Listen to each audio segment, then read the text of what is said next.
For this shot, I'm gonna walk you through how I developed this lighting recipe. I wanted to have this nice cross light with two gels of opposing color and then a little pop of light highlighting the model's face. I wanted something that was a little bit more dramatic, a little bit more poppy, and you'll see the difference lighting this shot without the gels and then lighting it with the gels. Now, when lighting with gels, it does present some exposure challenges because a lot of photographers wonder how can they get maximum saturation out of the colors of these gels. I'm gonna walk through how we develop our lighting recipe. The first thing I wanna do is know what my lights are doing. And to do that, I'm gonna go around and meter each light individually to make sure that my light is even. And then I'm gonna go back and adjust exposure of each one relative to one another based upon whether I want more saturation, less saturation, whether I want her face to pop a little bit more or a little bit less. So let's get started.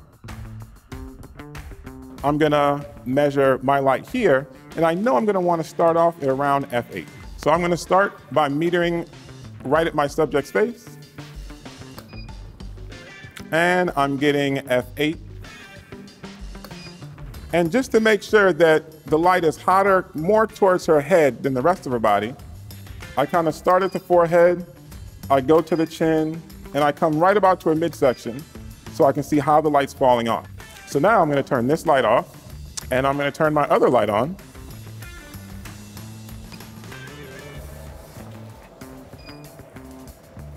And again, kind of starting here. And again, I'm fairly even. Next, I'm just gonna meter my overhead light.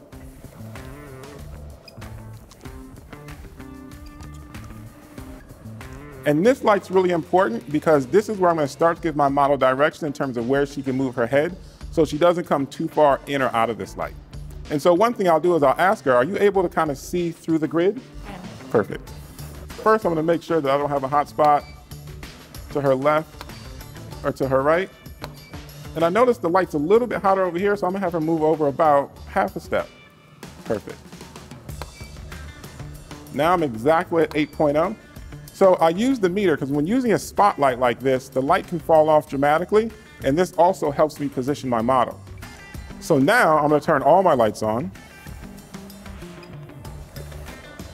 And basically all of my lights were metering about f8 or within a tenth of a stop of there. Now I'm gonna meter everything together. Right here at her chin, I'm getting 11.7. Right here at her forehead, I'm getting 11.6. So her face is basically within a tenth of a stop and very even.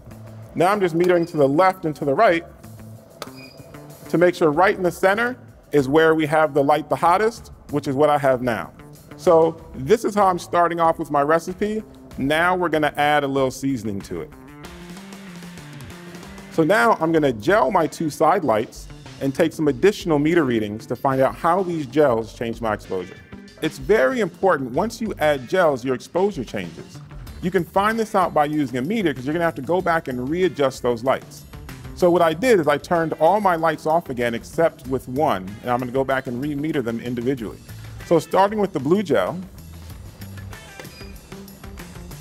I see that I lost about 3.1 stops. So I'm gonna come back over, add 3.1 stops, take another meter reading. I'm exactly where I wanna be. I'm at about f8.0. And now I'm gonna come back and I'm gonna meter this light. So I lost about 3 stops over here. So I'm gonna turn that one off. And now on my magenta light,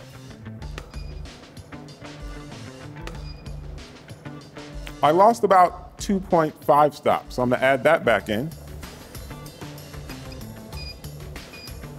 And I'm gonna re-meter.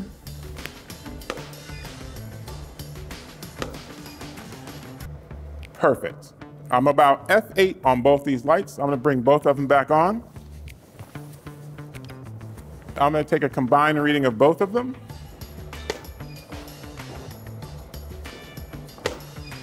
And I'm about f8.8. So combined, they gained about 0.8 of a stop. Now I'm gonna add in my light up top.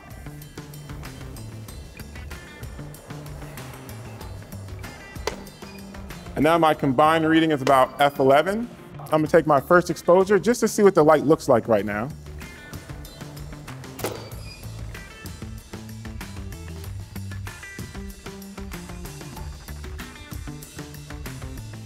Now that I got these lights dialed in and I've adjusted the exposure to compensate for adding the gels, I want to get a little bit more saturation in the walls. The way I'm going to achieve this is I'm actually going to dial up my light in the center to raise my overall exposure, and it's going to increase the saturation I get over here in the walls. So I'm going to turn that up by about a stop. I'm going to remeter again.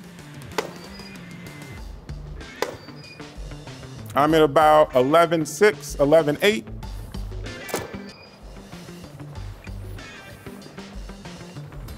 And now we're starting to see a little bit more of a halo around the model's face. Now I want to go for even more saturation in the colors in the background. So I'm going to raise my center light up by another half a stop.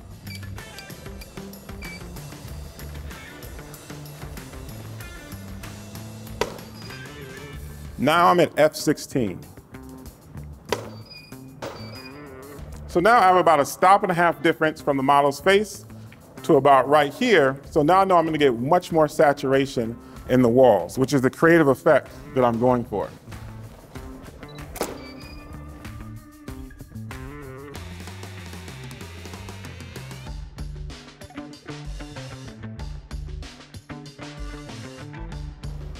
So in conclusion, the meter helped me find out a few things with this shot. Every time you're working with different gels, their age, their color, the thickness of some gels can cause them to change your exposure. You want to know this without trying to test it on camera, so you can get all your gels dialed in. And remember, for maximum saturation on a white wall, you're going to want to expose about a stop and a half under what the meter is telling you. To see what all of my exposure readings are and to get a lighting diagram of this lighting setup, as well as what filters I use, go to the website and download the free lighting diagrams that'll let you know how we set our lights and allow you to have a cheat sheet on set if you want to duplicate the same recipe and add your own touches to it. And always remember, please share.